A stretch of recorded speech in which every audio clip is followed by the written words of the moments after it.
Um, Thank everyone for coming tonight. I would like to, on behalf of Auntie Joy Murphy, firstly just welcome everyone tonight to this event. As I said last night at the opening, I think the greatest respect that you can pay to Aboriginal people and the original owners and current owners of this land is to listen and partake in the wonderful stories, testimony and courage that you'll hear tonight. I've been asked to give a bit of a background to what's going to happen. Just firstly, a little bit of history. That this is we're talking here about an 1881 inquiry into the Coranderrk Aboriginal Reserve just outside Hillsville, and the inquiry, in a sense, is established with two competing interests. On behalf of the Board for the Protection of Aborigines, it's an interest in closing the reserve down and having the land on the reserve divided up and given to white farmers surrounding the Aboriginal reserve who covered it very greatly because they see it as economically very viable land. Also, the Board for the Protection of Aborigines at this time is very concerned that you have a very vibrant, growing Aboriginal community at Coranderrk who are not only agitating and protesting for their own rights. The struggle at Coranderrk is filtering out to other Aboriginal people in reserves and missions across the state of Victoria, or the colony rather, so therefore it's a need, an attempt to stop these people from fighting for their political and social rights. On behalf of the Aboriginal community, it's something quite different. This is a place on which they were forced to live from the early 1860s onwards, a place that we might imagine as a place of incarceration, a form of prison, but in fact what it becomes is a place of great cultural sustenance and resistance. You're talking about a community who around 1860 were facing the very fact of a colonial society that wanted to see about the end of those people, the extinction of those people, and they made an important strategic decision to venture to the Coranderrk area, or what became the reserve, and to try and reorganise, revitalise their community, and they do that remarkably.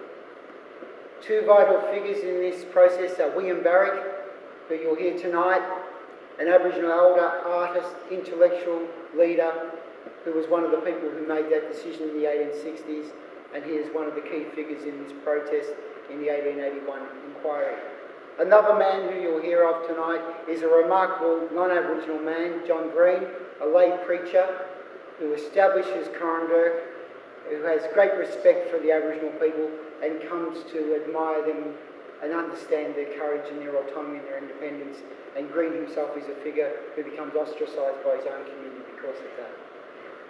Now, it's important to note that everything you hear tonight is exactly how it was recorded at the time. This is not a scripted piece of theatre by these wonderful people involved tonight. It is a record of the theatre of the hearing and a theatre of the moment of colonisation in 1881, where you have these remarkable competing interests of the colonial view of the world and the Indigenous view of the world, which were obviously in conflict. Something also that's vital to note here, that this is at the end point of a period of great agitation by many of these people. People writing letters, people forming deputations, people writing petitions, people demanding that their rights be recognised, demanding that they should be heard.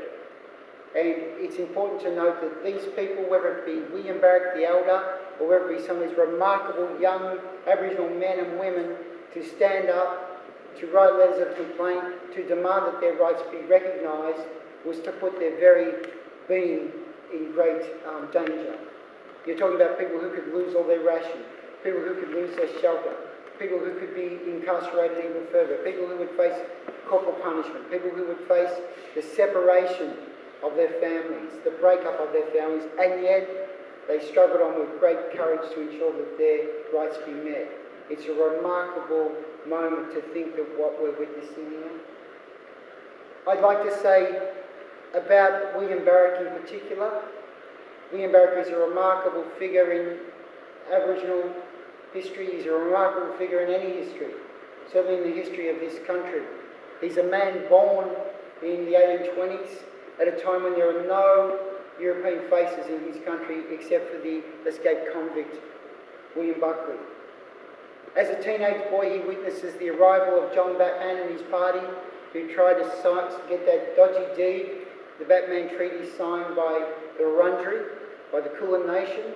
He witnesses that, and then he witnesses, of course, the terrible atrocities and violence committed against his people as he is a growing man.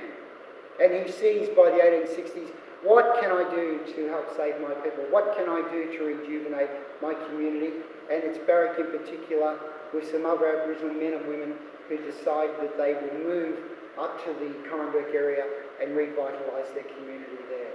And it is Birch here, with great dignity, who talks about the death of his wife, the death of his son, the attack on his human rights that he has faced, and he faces that with great strength and dignity. And the other man who travels through this journey with Birch is John Green.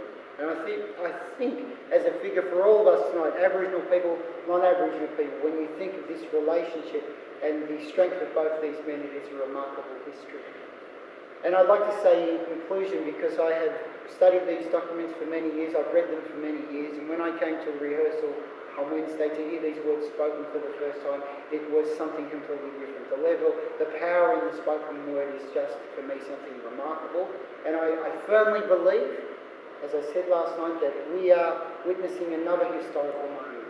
To have this hearing heard to us and spoken to us.